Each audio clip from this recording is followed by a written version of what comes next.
എൻ്റെ പേര് അമേസിങ് എന്ന് പറയും.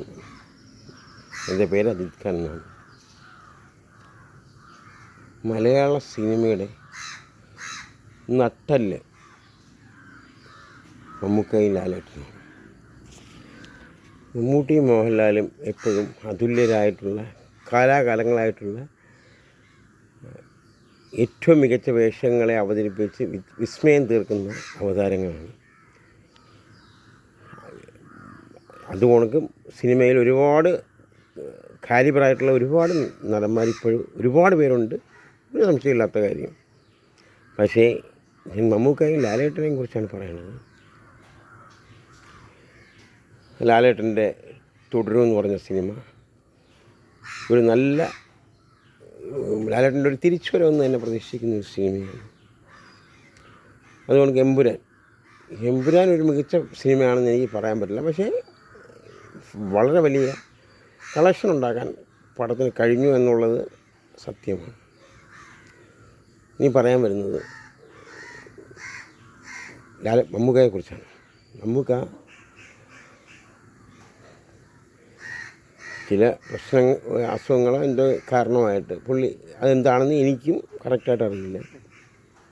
ശരി, കാര്യം ഒരാൾ ഇരിക്കുന്നു, പക്ഷേ അയാളെ ഒന്നുമാക്കാത്ത രീതിയിൽ വളരെ വികലമായ രീതിയിൽ പല രീതിയിലും ഒരിക്കലും മമ്മൂട്ടിയുടെ വമ്പ മെഗാഹിറ്റ് വളരുന്ന സമയത്ത് ലാലേട്ടനെ ഒതുക്കി തീർക്കുന്ന രീതിയിൽ ചില ഫാൻസുകാരുണ്ടായിരിക്കാം, ഇല്ലെന്ന് ഞാൻ പറയുന്നില്ല, ഉറപ്പിച്ച് ഞാൻ പറയാം, ഉറപ്പായിട്ടും ഉണ്ടാവാം. പക്ഷേ ഒരിക്കലും ലാലേട്ടനെ വിസ്മരിപ്പിച്ചിട്ടൊരു കാര്യം ചെയ്യരുതെന്ന് മമ്മൂക്ക എന്നോടും പറഞ്ഞിട്ടുണ്ട്, പലരോടും പറഞ്ഞിട്ടുണ്ട്. ഒരൊറ്റ കാര്യമേ പറഞ്ഞിട്ടുള്ളൂ. അത് ഏറ്റവും എനിക്ക് നല്ലതുപോലെ അറിയാവുന്നതുമാണ്. നിരവധി സെറ്റുകളിൽ ഞാൻ പോയതുമാണ്, അതുമാണ്. അപ്പം പറയുന്ന ഒരു കാര്യം നമുക്ക് പറയണത്, നിങ്ങൾ 4 പേർ കൂടി നല്ല കാര്യം ചെയ്യുക. മറ്റ് താരങ്ങളെ വെച്ചിട്ട് മോശമായിട്ടുള്ള രീതി ഒരാളും ചെയ്യരുതെന്ന് പറയും. പക്ഷേ എന്നാലും ചിലർ അങ്ങനെ ചെയ്തെന്നിരിക്കും. അത് നമുക്ക് തെറ്റ്. ഇപ്പോൾ അത് ലാലേട്ടൻ്റെ ഭർത്താവ് ഇവിടെ നിന്ന് പറയും. പക്ഷേ ഇനി ഇതെല്ലാം പറയുന്ന സമയത്ത് ഒരു കാര്യം പറയണത്, മമ്മൂട്ടി ഫാൻസിനൊരു വലിയ ഫാൻസ് ഉണ്ടായിരുന്നു. അത് പലരും ഉണ്ടായിരുന്നു. ഇപ്പോൾ പുതുതലമുറയിലെ കുറേ പേരെ വെച്ചിട്ടാണ് ഇപ്പോൾ ഫാൻസ് പ്രവർത്തിക്കുന്നത്. പക്ഷേ ഈ ഇരിക്കുന്നവരെല്ലാവരും മോശക്കാരെന്ന് ഞാൻ പറയില്ല. പക്ഷേ അതിൽ ചില ആളുകൾ സ്വന്തം താല്പര്യങ്ങൾക്ക് വേണ്ടി മാത്രം രീതിയിൽ ചെയ്യുന്ന, മമ്മൂക്കയോട് ഒരു സ്നേഹമില്ലാത്ത രീതിയിൽ പെരുമാറുന്ന, പക്ഷേ എന്നാൽ തോന്നുമ്പം പറയുകയും ചെയ്യും, പക്ഷേ ഏറ്റവും വലിയ ആത്മാർത്ഥം ഉള്ളതാണെന്ന് വിചാരിക്കുകയും ചെയ്യും. പക്ഷേ ഒട്ടും ആത്മാർത്ഥം ഇല്ലാതെ പ്രവർത്തിക്കുന്ന കുറേ പേരുണ്ട്. ഒന്നുകിൽ മമ്മൂട്ടി ഫാൻസ് പിരിച്ചുവിടണം, അല്ലെന്നുണ്ടെങ്കിൽ മമ്മൂക്കയുടെ പഴയ തലമുറയിലുള്ള ആളാണ്, പക്ഷേ എനിക്ക് താല്പര്യമില്ല, ഒട്ടുമില്ല. പക്ഷേ ആരെങ്കിലും ഉൾപ്പെടുത്തിക്കൊണ്ട് നല്ല ഒരു മമ്മൂക്കയെ ആത്മാർത്ഥമായിട്ട് സ്നേഹിക്കുമെന്ന് ഉറപ്പുള്ള 100% വിശ്വാസമുള്ള ആൾ. പക്ഷേ ലാലേട്ടൻ്റെ പടങ്ങളുടെ വിജയം എന്ന് പറഞ്ഞാൽ, അവർ ഫാൻസ് പല ധ്രുവങ്ങളിലാണെങ്കിലും ശരി, ലാലേട്ടൻ്റെ പടം ഇറങ്ങുമ്പോൾ അവർ ഒത്തൊരുമയോടെ കൂടി പ്രവർത്തിക്കും. അതൊരു വലിയ വിജയമാണ്, ഒരു സംശയമില്ലാത്ത കാര്യം. പക്ഷേ ഇവിടെ എത്ര പഴയ ഫാൻസുകാരെ ഇത് വളരെ വിഷമമുള്ള കാര്യമാണ്, എനിക്ക് സങ്കടപ്പെടുത്തുന്ന കാര്യമാണ്. ഇതിന് പുറത്ത് പറയാൻ പാടില്ല എന്ന് ഞാൻ മനസ്സിൽ ഒരുപാട് നാളായി വിചാരിച്ച് വിഷമിച്ചിരിക്കുന്ന സമയമാണ്. പക്ഷേ ഇനിയും പറഞ്ഞില്ലെന്നുണ്ടെങ്കിൽ ശരിയാവില്ല എന്നെനിക്ക് തോന്നുന്നു. ആത്മാർത്ഥമില്ലാത്തവർ കാരണം ആത്മാർത്ഥമുള്ളവരെ പുറത്താക്കിയാൽ അവർ മമ്മൂട്ടി എന്ന് പറഞ്ഞ് വിളിച്ചുകൊണ്ടിരിക്കും, മമ്മൂക്ക എന്ന് പറഞ്ഞ് വിളിച്ചുകൊണ്ടിരിക്കും. അതുകൊണ്ട് തന്നെ മമ്മൂക്ക ലാലേട്ടനെ സ്നേഹിക്കാനാണ് പഠിപ്പിച്ചിരിക്കുന്നത്. അത് അങ്ങനെ തന്നെ ചെയ്യുകയും ചെയ്യും. അത് കറക്റ്റാണ്. ലാലേട്ടനെ എല്ലാ താരങ്ങളെയും സ്നേഹിക്കണം, ഒരുപോലെ സ്നേഹിക്കണം. അതെല്ലാവരും വിജയങ്ങൾ വരണമാണ് എന്നാണ് എൻ്റെ അടുത്ത് സാക്ഷാൽ മമ്മൂക്ക പറഞ്ഞിട്ടുള്ള കാര്യം. അതെനിക്ക് നല്ലപോലെ അറിയാം. എല്ലാ പടങ്ങളും വിജയിക്കണം, അത് നിർബന്ധമാണ്, മനസ്സിലായി. മമ്മൂക്കായുടെ പടം മാത്രം വിജയിച്ച കാര്യം എല്ലാ പടങ്ങളും വിജയിക്കും, എല്ലാ ഇതും അങ്ങനെയുള്ള സത്യസന്ധമായ രീതിയിൽ മാത്രമേ അങ്ങേര് സംസാരിച്ചിട്ടുള്ളൂ. ഈ നിമിഷം വരെ എനിക്കറിയാവുന്ന പുള്ളി പെട്ടെന്ന് ഒരു ഒറ്റ രീതിയിൽ ഒരു വാക്ക് എന്ത് കാര്യമാണെങ്കിലും പെട്ടെന്ന് സംസാരിക്കുകയും പെട്ടെന്ന് ഇതാകുകയും അപ്പം മനസ്സിൽ വരുന്ന വാചകങ്ങൾ പറയുകയും ചെയ്യും. പക്ഷേ ഒരു കാര്യം അത് ഉറപ്പിച്ച് പറയാം, മറ്റൊരാളുടെ സിനിമയുടെ പുള്ളി ഇത് നെഗറ്റീവായിട്ട് അങ്ങനെ ഒരു രീതി അത് ഈ പറയുന്ന എവരെങ്കിലും വന്ന് പറഞ്ഞാൽ അത് കേട്ടിട്ട് പുള്ളി തന്നെ വിചാരിക്കും എന്തൊരു സ്വഭാവം ഇവനെ ഇങ്ങനെ ഉദ്ദേശിക്കുന്ന വ്യക്തിയാണത്. അതാണ് ഉദ്ദേശിക്കുന്നത്. നമുക്കായി ആശ്വസിപ്പിക്കാൻ വേണ്ടി അങ്ങനെ ചിലത് പറയും, ചിലരൊന്ന് പറയാൻ വേണ്ടി അങ്ങനെ പക്ഷേ അത് വിചാരിക്കും അവർ ആശ്വസിച്ച വിഷയം മമ്മൂക്ക അവനെ നെഗറ്റീവായിട്ട് ആംഗിളിലേ കാണത്തുള്ളൂ. അതാണ് മമ്മൂട്ടി. ആ മഹാമനുഷ്യൻ്റെ എനിക്ക് ഇന്നത്തെ ദിവസത്തിന് പ്രത്യേകമുണ്ട്. അമ്മയുടെ യോഗം നടക്കുകയാണ്, മമ്മൂക്ക വരേണ്ടതാണ്. കഴിഞ്ഞ പ്രാവശ്യം വന്നില്ല. കഴിഞ്ഞ പ്രാവശ്യം ഞാൻ അവിടെ അമ്മയുടെ ആ ഭാഗത്തുണ്ടായിരുന്നു, ഞാൻ പോയിട്ടും ഉണ്ടായിരുന്നു. പക്ഷേ ഞാൻ വളരെ വിഷമത്തോടുകൂടി പറയട്ടെ, ഒരു കാര്യം, കാശ് കൊടുത്ത് ഒന്നും വിലയ്ക്ക് വാങ്ങൂല മമ്മൂക്ക. അത് ചെയ്യൂല, അത് ഉറപ്പായിട്ടും ചെയ്യൂല. ഒരു കാര്യവും കാശ് കൊടുത്ത് വാങ്ങൂല. പുള്ളിക്കുള്ളത് കേട്ടാൽ മതി എന്നുള്ള വിശ്വാസത്തിൽ ജീവിക്കുന്നൊരു വ്യക്തിയാണ്. ഫുള്ളി ജെന്യൂനായിട്ട് ജീവിക്കുന്നൊരു വ്യക്തിയാണ് പുള്ളി. പിന്നെ മാനുഷികമായിട്ട് എല്ലാവർക്കും ഓരോ രീതിയിൽ ഓരോ ഇതുണ്ടാകും. പക്ഷേ എന്തായാലും ശരി, എൻ്റെ മനസ്സിൽ എൻ്റെ ഹൃദയത്തിൽ പുള്ളി 916 പ്യൂരിറ്റി ജെന്യൂനാണ് എന്നുള്ളത് ഉറപ്പെനിക്കാണ്. ആ മനുഷ്യനെ സിനിമാക്കാരായാലും ശരി, ആരാണെങ്കിലും ശരി, എപ്പോഴും ഓർക്കണം. ഒരിക്കലും ആരും മറക്കില്ല. അങ്ങളെ അറിഞ്ഞ മനുഷ്യരാരും മറക്കില്ല, ഉറപ്പാണ്. പക്ഷേ എന്നാലും ശരി,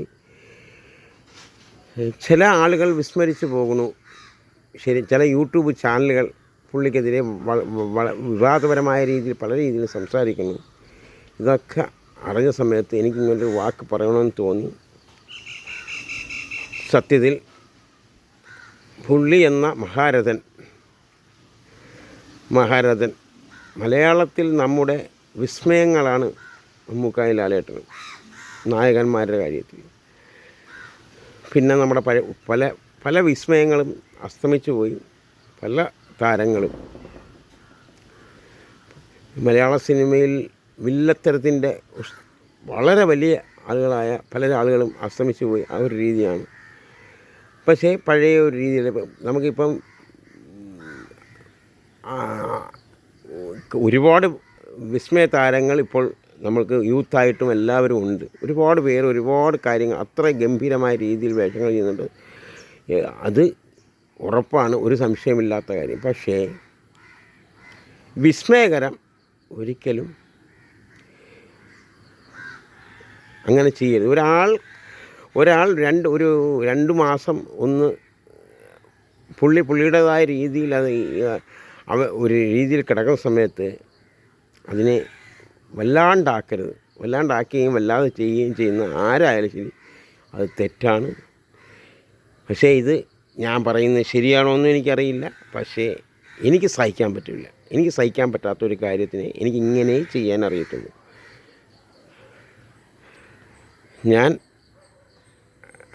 ഞാൻ അങ്ങനെയാണ്. എന്ത് ചെയ്യാൻ പറ്റും? സഹിക്കുന്നതിനൊരു പരിധി ഉണ്ടല്ലോ. നമുക്ക് ഓരോന്നും കേൾക്കുമ്പോൾ സഹിക്കുന്നൊരു പരിധി ഉണ്ടല്ലോ. കാരണം ഒരു മനുഷ്യനെ ഒരു ജെന്യൂനായിട്ടുള്ള ഒരു മനുഷ്യനെ, ഒരു നീതിയുക്തമായ ഒരു മനുഷ്യനെ എന്തെങ്കിലും രീതിയിൽ അല്ലാത്ത രീതിയിൽ സംസാരിക്കുമ്പോഴോ അല്ലാത്ത രീതിയിൽ പറയുമ്പോഴോ നമ്മൾ സഹിക്കാൻ പറ്റില്ല.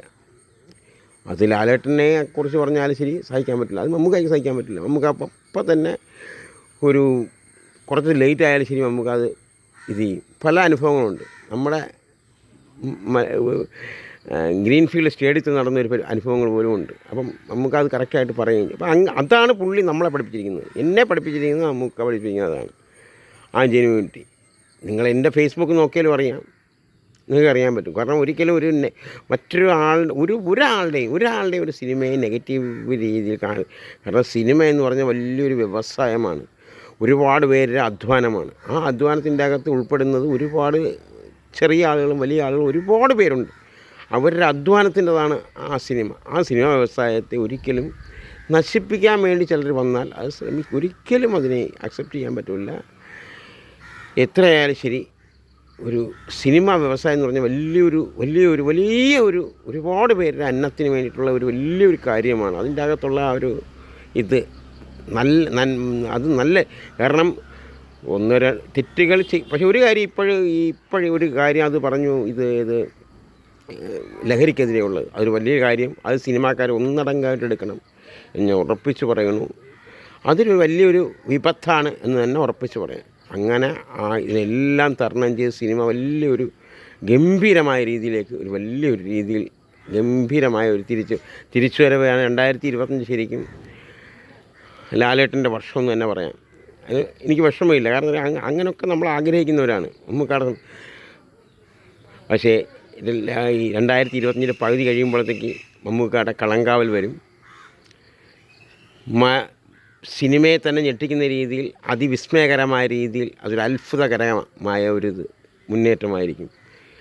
അതുതന്നെ ഫ്രമയുഗം എന്ന് പറഞ്ഞ സിനിമ. പക്ഷേ സിനിമയെക്കുറിച്ച് ഇപ്പോഴും യഥാർത്ഥ രീതിയിൽ ആരും സംസാരിക്കും. പക്ഷേ കാരണം 5 കഥാപാത്രങ്ങളെ വെച്ച് ആ പടം വിസ്മയിപ്പിച്ചു. എന്തുകൊണ്ടാണ്? മലയാളത്തിൻ്റെ മഹാരഥൻ മമ്മൂട്ടി അഭിനയിച്ചതുകൊണ്ടാണ്. ആ സിനിമ 100 കോടി അപ്പോൾ ഉണ്ടാക്കുമായിരുന്നു. പക്ഷേ ആ സമയത്ത് വേറെയും ഹിറ്റുകളുണ്ടായിരുന്നു. അതില്ലെന്നുണ്ടെങ്കിൽ നിഷ്പക്ഷമായ രീതിയിൽ ഇറങ്ങിയിരുന്നുവെങ്കിൽ തുടരും എന്ന സിനിമ ഇറങ്ങിയതുപോലക്ക് പ്രമുഖ ഇറങ്ങിയിരുന്നുവെങ്കിൽ ഉറപ്പായിട്ടും അത് മലയാള സിനിമയിലെ 125 കോടിക്ക് അധിപതിയായേനെ എന്ന് ഞാൻ ഉറപ്പിച്ച് പറയുന്നു. അപ്പോൾ ഭ്രമയോഗത്തിന് എതിരാളികളുണ്ട്, തുടരിന് എതിരാളികളില്ല. പക്ഷേ തുടരും അർഹിച്ച വിജയമാണ് നേടിയത്, അതൊന്നും ഞാൻ ഇല്ലെന്ന് പറയുന്നില്ല. പക്ഷേ സിനിമ എന്ന ഇതിൻ്റെ അകത്ത് ഒരു ചില ഉൾക്കാഴ്ചകളുണ്ട്. അതിനി ഞാൻ എൻ്റെ അടുത്ത ഇൻ്റർവ്യൂവിൽ അത് നിങ്ങൾക്ക് പറഞ്ഞുതരാം.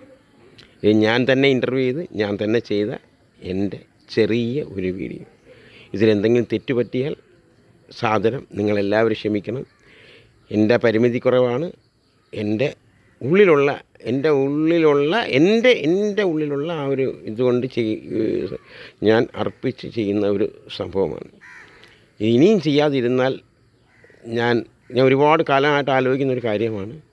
പക്ഷേ ഇനിയും ഞാൻ അങ്ങനെ അതിന് മാറി നിന്നാൽ അത് ശരിയാവില്ല. ഇനി എൻ്റെ ഉള്ളിൽ നിന്നുള്ള വീഡിയോകൾ സ്ഥിരമായിട്ട് നിങ്ങൾക്ക് പ്രതീക്ഷിക്കാം. മലയാള സിനിമ എന്നല്ല, എല്ലാ സിനിമകളും വിജയിക്കണം. ഒരു സിനിമയുടെ വിജയം ഏറ്റവും വലിയ അവിഭാജ്യ ഘടകമാണ്. കാരണം ഒരുപാട് പേരുടെ അധ്വാനമാണ്. പക്ഷേ അതൊരു